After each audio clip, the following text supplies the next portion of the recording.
자, 리포트에서 보신 대로 이제 울산의 한 불법 사육 농장에서 60대 농장주 부부가 숨진 채 발견됐죠. 사육장을 탈출한 이 반달 가슴 공격을 받은 건데요.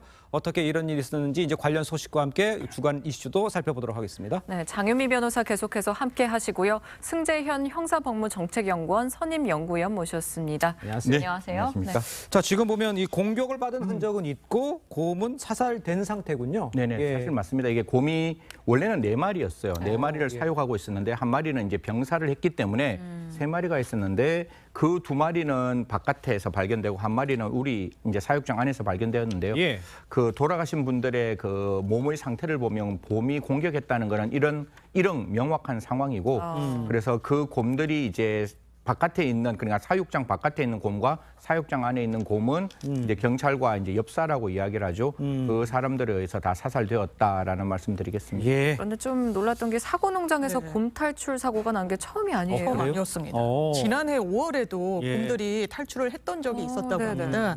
그런데 그 당시에 인근 텃밭 주변을 어슬렁거리는데 특별한 공격성을 보이진 않고 마을 예. 주민들이 금방 좀 찾아내서 마취종으로 포획을 했다라고 해서 그냥 넘어가게 됐는데 그 당시에도 이 관계 기관에서 해당 농장에 나가봤습니다. 그랬더니 환경부에서 사육시설 등록 허가를 받지 않은 농장이었다. 이렇게 드러나기도 했고요. 예. 또 이 반달가슴곰이 천연 기념물로 지정돼 있습니다. 그러니까요. 국제 멸종 위기종인데 그냥 별다른 허가 없이 키우고 있는 부분과 관련해서 재판에 넘겨져서 1심에서 벌금 300만 원을 선고받기도 했다고 합니다. 그렇군요.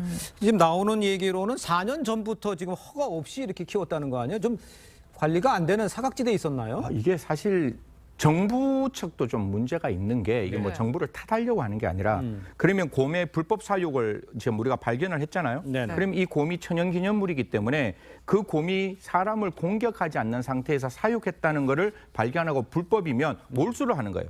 몰수를 해서 이 곰을 어디에서 키워야 되는데 그렇죠. 키울 시설이 없는 거예요. 그러니까 이게 불법인 줄 알면서도 이 곰을 다른 데서 키울 수 없으니 그 곰을 다시 그 사육장으로 돌려보낼 수밖에 없는 사정이었고 이게 2024년에 이제 그 사육장이 만들어진다라고 합니다. 네. 어떻게 보면 지금 제가 알고 있기로는 22곳에 319마리 정도가 지금 곰이 사육되고 있다는데 예. 지금 이 지금 장소도 환경부에서 확인 안 됐는 불법하게 곰을 사육하는 곳이었기 때문에 예. 곰 사육하는 곳은 훨씬 더 많다라고 생각합니다. 그렇기 때문에 이런 부분에 대해서 좀 더 전수조사를 통해서 이 곰이 사육장 안에 있으면 그냥 시청자 여러분 생각해 보십시오. 평생 그 곰은 그 안에서 자기의 자유를 누리지 못하고 거기서 그냥 삶을 마감해야 되는 그런 어떤 상황이니까요. 네. 어떻게 보면 지금 불법성은 발견되지 뭐 불법성은 아직 찾아야 되겠지만 네네. 그런 어떤 곰들이 불법하게 사육되는 다른 농장에서 곰들이 좀 제대로 그 동물 복지가 이루어질 수 있는 상황을 만들었으면 좋겠다는 말씀드리겠습니다. 그러니까 다른 곳에 있는 이 곰 사육장 실태도 좀 확인을 좀 해봐야 할 필요가 있어 보입니다. 네.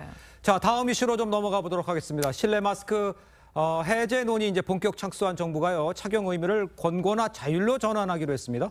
실내 마스크 해제 여부 언제쯤 결정이 된다 뭐 이런 건 좀 나와 있는 게 있습니까? 이건 뭐 종합적으로 판단해야 되겠죠. 네. 저희 같이 뭐 문외한이 이걸 뭐 맞다 안 맞다라고 말할 수 없지만 제가 머릿속에 갖고 있는 건 3가지 조건을 반드시 이제 질병청이나 관계 전문가들은 판단하셔야 되는데 네. 첫 번째 확진자 수, 그리고 위정자와 사망자 수, 네. 그리고 우리나라에서 백신을 얼마만큼 많이 맞았는지에 대한 접종률을 대상으로 과연 이러한 어떤 마스크 해제를 자율로 갈 것인지를 결정할 것이고 예. 우리 정부에서는 적어도 내년 3월까지는 그 부분에 대해서 판단해서 국민들에게 알려줄 것이다 이렇게 이야기를 했습니다. 예, 요즘 그렇군요. 겨울철 좀 독감도 있어가지고 사실 실내 마스크 해제는 좀 아직 시기상조다 이런 말도 나오거든요. 전문가들은 어떻게 보죠? 엇갈리고 있습니다. 그래요? 전문가들 사이에서도요. 아니 식당에서는 마스크 벗고 왜냐면 식사를 하셔야 되니까요. 그러니까요. 근데 마트에서는 또 의무적으로 착용하도록 하고 이게 앞뒤가 맞지 않기 때문에 일관적으로 정책을 가져가야 된다 이런 입장도 있지만 네. 네. 지금 그냥 코로나만 문제가 아닙니다. 독감도 상당히 창궐을 하고 있고 네. 그리고 그 백신 접종률도 상당히 높은 수치를 보이고 있지는 않기 때문에 이른바 트윈데믹 상황에서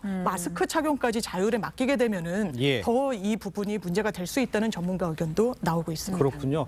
근데 이제 주요 국가들의 경우를 보면 의료시설, 대중교통, 사회복지시설 제외하고는 실내 마스크 착용 의무가 없다고 합니다. 네. 그런데 우리나라가 뭐가 어떻게 다르길래 그렇게 하고 있는 거예요? 뭐 저도 사실 뭐 이렇게 국가의 이리스가 잠시 이제 미국하고 핀란드를 갔다 왔는데요. 네. 그 나라는 뭐 안에서 아예 마스크 자체를 다 자율로 하고 있고 사람들이 다 마스크를 벗고 예. 있는데 문제는 그들 나라에는 이미 이제 그 여러 가지 팬데믹 상태가 굉장히 많이 반복되었기 때문에 그 인구 100만 명당 그 사람의 어떤 접종, 그러니까 그 확진자 수가 예. 대한민국보다 굉장히 낮은 거예요. 미국은 182명이고 예. 우리가 이야기하고 있는 이탈리아가 기본적으로 이제 550명, 그리고 독일이 한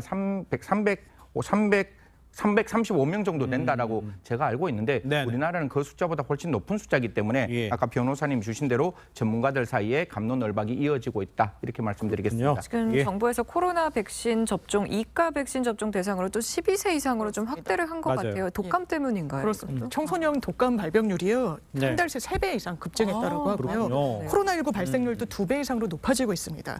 그렇기 때문에 12세 이상 청소년에 대해서 오미크론 변이에 대응할 수 있는 그 개량 백신 접종 받을 수 있도록 다음 예. 주부터 조치를 취했는데 예. 일단 대상자는 12세부터 17세까지의 청소년들입니다. 마지막 접종일로부터 3개월이 지나야 접종 대상으로 분류가 될 수 있습니다. 그렇군요.